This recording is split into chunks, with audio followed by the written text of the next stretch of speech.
Welcome to this week's edition of Outdoors Online, a weekly webcast produced by the North Dakota Game and Fish Department. I'm your host, Tom Jensen. My guest this week is Stephanie Tucker. Steph is the department's Furbearer biologist. We're going to talk about the mountain lion season, which closed recently. Actually, it's still open in parts of North Dakota.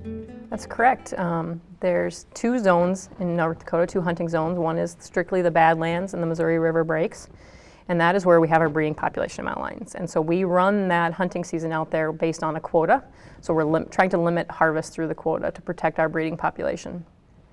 The rest of the state outside of the Badlands is Zone 2, and we have a more liberal hunting season out there because mountain lions that are found in eastern North Dakota or central North Dakota have essentially already removed themselves from the breeding population. They're no longer contributing, and so we allow a little more liberal take there. But the chance of a mountain lion turning up in eastern North Dakota is much slimmer than out in western North Dakota. It does happen occasionally. Occasionally, but every 1 to 2 years a mountain lion is taken in Zone 2. So how did the season go in your estimation? It went slow, but I think that was anticipated, at least from my perspective. We hadn't met the hunting season quota the 2 previous years prior to this year, and we did not meet that this year either. And it just, everything progressed a little bit slower, including the late season. The late season is when we allow hunters to use hounds to pursue mountain lions. And that starts after deer gun season, deer rifle season closes, that we allow mountain lion hunters to use hounds. And we didn't have great snow tracking conditions starting out, but even then things progressed a little bit slower. But they wrapped up last week with 7 taken in the late season for the mountain lion hunting season. You, more than anyone in the state, have a better handle on the populations of mountain lions in the Badlands, in the prime habitat like you talked about before. Are the numbers keeping up? Are they stabilized? Well, our trend data is definitely showing a decline in the population the last 3 years. And I don't expect that decline to have been really slowed at all this year going into the hunting season as well. I haven't started looking at the data from this season yet to really tell how the population is going to react to the hunting season, but that also coincides with some research we've been doing on mountain lions. Starting in 2011, we began tagging mountain lions in western North Dakota, and that research also showed that we have pretty high mortality rates of mountain lions in western North Dakota in our breeding population, and that coincides with what we're seeing with our trend data. Now, by saying that the population is going down, any reason why? Well, our research is showing that the number one cause of mortality is the hunting season.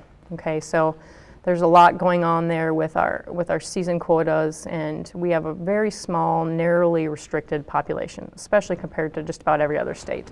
Not many states have populations as small as we do. And so we have to be pretty conservative in our harvest, and we're still tweaking that and trying to find out, what kind of impact our harvest is having. And right now it's showing we're still harvesting kind of on the high end for the mountain lion population there in the Badlands. The study that you and your graduate students do is absolutely fascinating. Tell me about it. Yeah, we just wrapped up the first 3-year phase of research. We had a master's degree student, Dave Wilkins, who just graduated this past August, and he was looking at, among other things, food habits of mountain lions in the Badlands, to see what they're eating and how often they're making kills.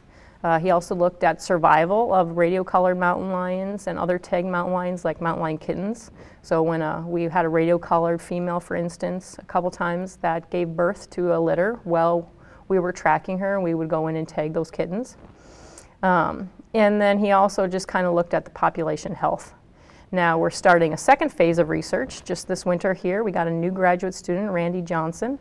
Both Dave and Randy are students through South Dakota State University. The principal investigator down there is Dr. Jonathan Jenks that we're working with.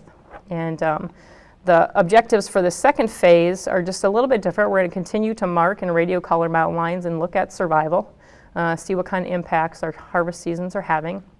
But then we're also going to do some fine tweaking to both our habitat models and our population models. And those are the models we use to help make management recommendations on an annual basis. Let's move on to another species of furbearer. Coyotes have been in the conversation for a long time now, both with hunters and with landowners. Yeah, we have a good population of coyotes in North Dakota. This year is no exception. The population has been trending upward for at least the last decade. They're pretty much found everywhere in North Dakota and widespread. And that has some repercussions sometimes with coyotes. One thing we're seeing this year that people have been concerned about for several years is we have some outbreaks of lice going on in coyotes, and it's devaluing their pelts, and so it's causing matted hair and hair loss between the back, the shoulder blades, and the neck. And this is a species of canine lice. It's pretty common with domestic dogs and other wild canine species like wolves and coyotes and fox. And so while it's not unusual for coyotes to get canine lice, it is unfortunate that it's devaluing the pelts. So while we have such good numbers of coyotes in the state, and the fur prices for coyotes are pretty decent right now, if you run across any of those coyotes with that lice, they're pretty much worthless. So that is unfortunate. I don't recall how long ago it was, but I know we had a major league outbreak of Sarcoptic Mange, which devastates the populations. Any sign of that lately? We always have Sarcoptic Mange in the state, and it's not to be confused with the lice. The lice is different. The Sarcoptic Mange creates extreme itching in coyotes. They scratch themselves. They become immune compromised. So essentially they just become secondary illness because they spend all their time just laying around scratching themselves when they have mange. And mange is, in that case, usually will kill coyotes, especially in extreme winters, like a cold winter like we're having right now. So they just get exposure to the elements and things like that, and they can't survive. Whereas this lice we're seeing now is not killing the coyotes, it's not making them freeze, it's not causing extreme itching and things like that.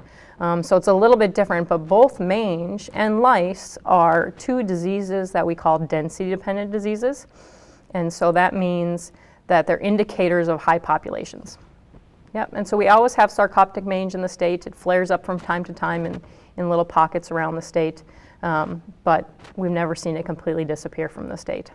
Several years ago, our department and the Department of Agriculture teamed to provide a useful tool for landowners that wanted to keep their coyote populations in check, and also hunters, the Coyote Catalog. Tell me more about that.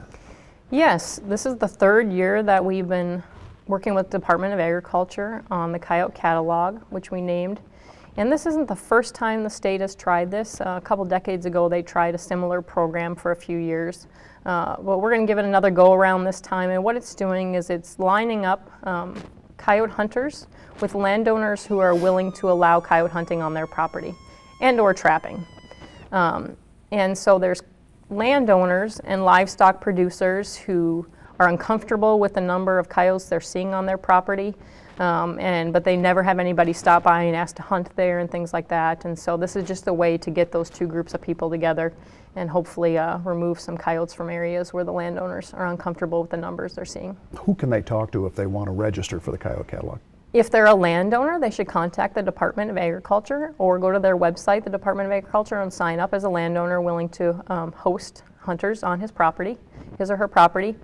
If they're a hunter, they go to our website, or they can contact myself, and we can get them signed up on our website as a willing hunter, and they just indicate the areas of the state they're willing to hunt in, and then if any landowners sign up in that area, we can put them in touch with each other. It seems like it wasn't too long ago that everybody was trapping muskrats during the winter. They were plentiful, everybody was out after them. Now not so much. Yeah, about 3 or 4 years ago, we had a perfect storm when it came to muskrats. We had a really high population numbers, we had good pelt prices, and we had really great trapping conditions throughout the winter. And we had high muskrat harvest. And since then, the population has gone down. The fur prices Is that normal? It is normal. It is normal with muskrats in the northern range, the northern extent of their species range in the northern states and in Canada, they do cycle. And here in North Dakota, we see about a 10, 11-year cycle for muskrats. And so while we're not surprised that the muskrat numbers are down right now, we'll just have to wait and see if they come back up while the pelt prices are still pretty decent. Another species that's drawn a lot of interest over the last, I guess, 4 years now is the experimental fisher season that we put on. Yes, you're right, Tom. 4 years ago, we opened a trapping-only season on fishers, pretty limited season. At first, we started with a quota and a bag limit of 1 fisher per trapper, and it's only in the eastern third of the state approximately, so Highway 281 and east of there over to the state line. And we had 2 years of quota, and then we got an idea, gave us a good idea of how many fishers were going to be taken per day and things like that. So we decided to move away from the quota, the season quota, and just move into a short season and limit the amount of take based on season length. So we have a 1 week, 7-day season, 1 fisher per person, again, trapping only. And it started this year right after deer gun season closes. So a lot of our Furbearer seasons start right after deer gun season closes, our late season snaring, our hound seasons, our fisher season. And it started then. We had about 35 to 40 fishers taken this year, which is very similar to last year. And so far the season seems to be well received by the trappers out there. And it's a pretty small, limited population, but they are enjoying that limited take they're being offered. It'll be a while before any proclamations are signed for the 2015 seasons. Do you anticipate any changes? Well, it just depends. You know, we haven't wrapped up any analysis from the results of the hunting seasons and trapping seasons this year. And so once we analyze that data, I wouldn't be surprised if there's some recommendations that come down to maybe lower the mountain lion quota or change some of the season structure in other seasons, but I don't anticipate any super big changes this year coming. Big change we had this year that a lot of trappers are familiar with is that we required cable device users to register. And so what that means is if you were gonna go out and set cable devices or snares, a lot of people call them snares, you had to first go on our website and register and essentially just give us your name, address, and then we kick back a registration number for you that you had to write on your license. Okay, it's very similar to spearfishing. So if anybody in the States has to register as a spearfisherman, very similar to that. And what we intend to do with that mailing address is send out to all the cable device users in the States some information on how to be responsible with cable devices, how to reduce non-target take and things like that, because they're a really valuable, important tool for late winter fur harvest here in North Dakota, and we want to protect that tool, but we want to do some volunteer education at the same time. All right, Steph, thanks. Okay, thanks, Tom. If you're interested in signing up for the Coyote Catalog that Steph mentioned earlier, here is how. Landowners have to sign up at the Department of Agriculture website. Here is that address, www.ndda/coyote-catalog. Hunters and trappers will need to sign up on the Game and Fish website. The address there is gf.nd.gov. Then click on the Hunting Trapping header at the top of the page.